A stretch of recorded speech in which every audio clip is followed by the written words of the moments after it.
यूँ तो हिमाचल प्रदेश को देश भर में सियासी माहौल तैयार करने के लिए जाना जाता है, लेकिन इस बार हिमाचल प्रदेश ने यह काम दूसरे राज्यों के हिस्से डाल दिया। हिमाचल प्रदेश में 7वें और आखिरी चरण में लोकसभा के चुनाव आए हैं। अब वो वक्त आ चुका है जब हिमाचल प्रदेश में 57 लाख से ज़्यादा मतदाता अपने अधिकार का इस्तेमाल करने जा रहे हैं। शनिवार को सुबह 7 बजे से शाम 6 बजे तक वोटिंग होगी। खास बात है कि इस बार वोटिंग का समय 1 घंटा बढ़ाया गया है ताकि मतदान ज़्यादा से ज़्यादा किया जा सके। हिमाचल प्रदेश में अमूमन शहरी इलाकों में मतदान प्रतिशत काफ़ी कम रहता है। ऐसे में चुनाव आयोग की ये कोशिश है कि शहरी इलाकों के मतदाता भी मतदान करने के लिए ज़्यादा से ज़्यादा संख्या में बाहर आए। हिमाचल प्रदेश में करीब आधी आबादी महिलाओं की है। ऐसे में इस बार राजनीतिक दलों की नज़रें महिला वोटर्स पर भी है। बात चाहे भाजपा की हो या फिर कांग्रेस की, दोनों की नज़र महिला वोटर्स पर रही और दोनों ही दलों ने ये चाहा कि उनका साथ, महिलाओं का साथ उन्हें मिल सके। बात अगर हिमाचल प्रदेश के आंकड़ों की जाए तो हिमाचल प्रदेश में 57,11,969 मतदाता हैं। इनमें 29,13,075 पुरुष और 27,98,800 महिलाएं हैं। एक और ख़ास बात यह है कि हिमाचल प्रदेश में 35 तृतीय लिंग के मतदाता भी अपने इस वोट का इस्तेमाल करेंगे। यूँ तो मताधिकार को अधिकार कहा जाता है, लेकिन वास्तव में ये सिर्फ अधिकार नहीं बल्कि नागरिक का कर्तव्य भी है। ऐसे में जब आप वोट डालने जाएं तो ना सिर्फ अपने अधिकार का इस्तेमाल करने के लिए बल्कि अपने कर्तव्य का पालन करने भी अपने पोलिंग बूथ तक पहुंचे। हिमाचल प्रदेश में कुल 7,992 पोलिंग बूथ्स हैं और सभी बूथों पर पहुंचना किसी पहाड़ से कम नहीं। पहाड़ी राज्य हिमाचल प्रदेश में हर चुनौती पहाड़ जैसी ही बड़ी होती है। कहीं पोलिंग पार्टी को 15 किलोमीटर पैदल तो कहीं हेलीकॉप्टर के माध्यम से पोलिंग बूथ तक पार्टीज़ को पहुँचना पड़ा। बड़ा बंगाल में सिर्फ 43 वोटर्स के लिए पोलिंग पार्टी हेलीकॉप्टर से सफ़र तय कर बड़ा बंगाल पहुंची है। और एक और ख़ास बात यह है कि यहाँ पर राज्य निर्वाचन आयोग की कोशिश होगी कि यहाँ पर 100% मतदान करवाया जाए। बात जब 100% मतदान की आती है तो जहन में टशीगंग का भी ख्याल आता है। 15,256 फीट की ऊंचाई पर स्थित टशीगंग का वो पोलिंग बूथ जहाँ साल 2021 के उपचुनाव में पहली बार मतदान हुआ। साल 2021 के उपचुनाव और साल 2022 के विधानसभा चुनाव में टशीगंग बूथ पर 100% वोटिंग हुई। साल 2024 के लोकसभा चुनाव में भी राज्य निर्वाचन आयोग की ये कोशिश है कि यहाँ पर 100% मतदान करवाया जाए। बात अगर सीट के आंकड़ों की जाए कि किस सीट पर कितने मतदाता हैं तो वो भी अपने आप में बेहद दिलचस्प हो जाता है। हिमाचल प्रदेश की पहली सीट है कांगड़ा संसदीय क्षेत्र। यहाँ पुरुष मतदाताओं की संख्या 7,76,880 है। यहाँ 7,47,147 महिला मतदाता हैं और इसी सीट पर 5 तृतीय लिंग के मतदाता भी हैं। इस तरह यहाँ पर मतदाताओं की कुल संख्या 15,24,032 हो जाती है।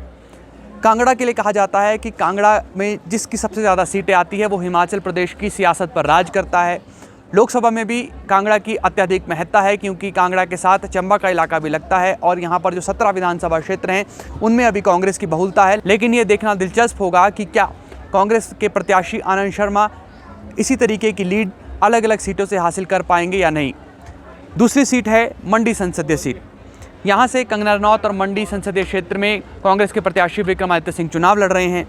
बात अगर मंडी के मतदाताओं की जाए तो यहाँ पर 6,98,666 पुरुष और 6,78,504 महिला मतदाता हैं।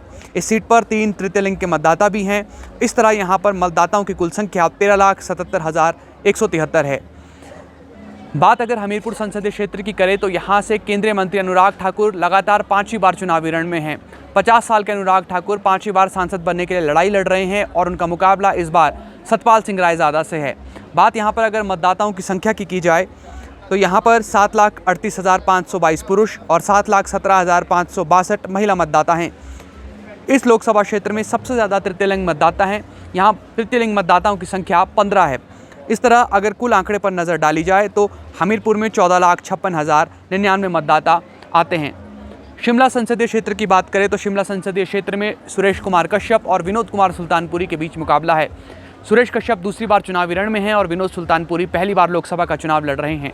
विनोद सुल्तानपुरी के पिता केडी सुल्तानपुरी 6 बार लगातार शिमला संसदीय क्षेत्र से ही सांसद रहे और अब विनोद सुल्तानपुरी पर भी एक बड़ी जिम्मेदारी है कि वो पिता के विरासत को आगे बढ़ाएं। बात यहाँ पर अगर वोटों की जाए तो यहाँ पर 6,99,007 पुरुष मतदाता, 6,55,646 महिला मतदाता और 12 तृतीय लिंग मतदाता हैं। इस तरह शिमला में 13,54,665 लोग अपने मताधिकार का इस्तेमाल करने के लिए घरों से बाहर निकलेंगे। शिमला का ज़्यादातर इलाका शहरी इलाके में आता है और शहरी इलाकों में जिस तरह से मैंने शुरुआत में भी जिक्र किया कि वोटिंग को लेकर खासी उदासीनता देखने के लिए मिलती है, इसलिए कोशिश ये की गई है कि जहां पर कम मतदान हुआ है वहां पर ज़्यादा से ज़्यादा मतदान के लोग बाहर निकले। इसके लिए राज्य निर्वाचन आयोग ने 2 अलग अलग मिशन चलाए हैं। वोटिंग प्रतिशत बढ़ सके इसके लिए राज्य निर्वाचन आयोग ने अलग अलग टारगेट भी सेट किए हैं। साल 2019 में हिमाचल प्रदेश में 414 ऐसे मतदान केंद्र थे जहां मतदान प्रतिशतता 60% से कम थी। इस प्रतिशतता को बढ़ाने के लिए राज्य निर्वाचन आयोग की ओर से मिशन 414 तैयार किया गया है।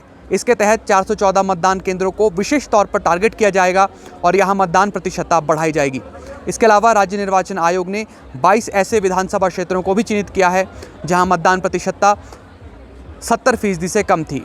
इन सभी 22 विधानसभा क्षेत्रों को एक मिशन का नाम दिया गया है जिसे कहा गया है 22 गोइंग टू बी 72, यानी कि 22 ऐसे विधानसभा क्षेत्र जहां पर 70% से कम मतदान हुआ था वहां पर 72% मतदान हो और लोग ज़्यादा से ज़्यादा मतदान करें।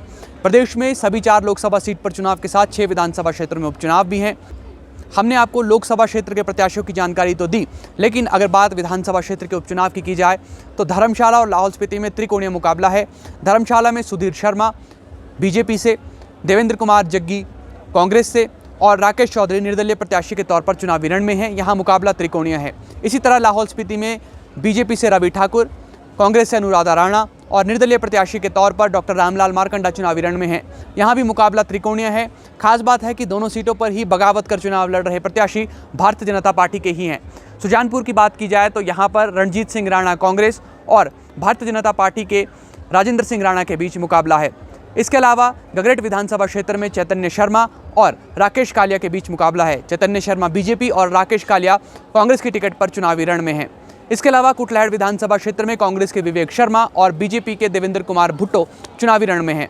बात अगर बड़सर विधानसभा क्षेत्र की करें तो यहाँ पर इंद्रदत्त लखनपाल भारतीय जनता पार्टी और सुभाष ढटवालिया कांग्रेस पार्टी की टिकट पर चुनाव लड़ रहे हैं। 6 विधानसभा क्षेत्रों के उपचुनाव ये तय करेंगे कि हिमाचल प्रदेश में मुख्यमंत्री सुखविंदर सिंह के नेतृत्व वाली सरकार कितनी ज़्यादा सशक्तिकरण के साथ आगे बढ़ेगी। ये उपचुनाव सरकार की मजबूती के लिए भी बेहद महत्वपूर्ण माने जा रहे हैं। भाजपा दावा कर रही है कि भारतीय जनता पार्टी इस बार जीत की हैट्रिक लगाने जा रही है। साल 2014 और साल 2019 की तरह ही साल 2024 में भी चारों लोकसभा सीट पर जीत हासिल होगी, लेकिन इससे इतर कांग्रेस का दावा है कि इस बार जीत की हैट्रिक लगने नहीं दी जाएगी और कांग्रेस इस बार 4-0 करेगी। 1 जून को ईवीएम में सभी प्रत्याशियों की किस्मत कैद हो जाएगी और इसका परिणाम 4 जून को आएगा। फिलहाल के लिए इतना ही। आप जुड़े रहिए एबीपी लाइव के साथ।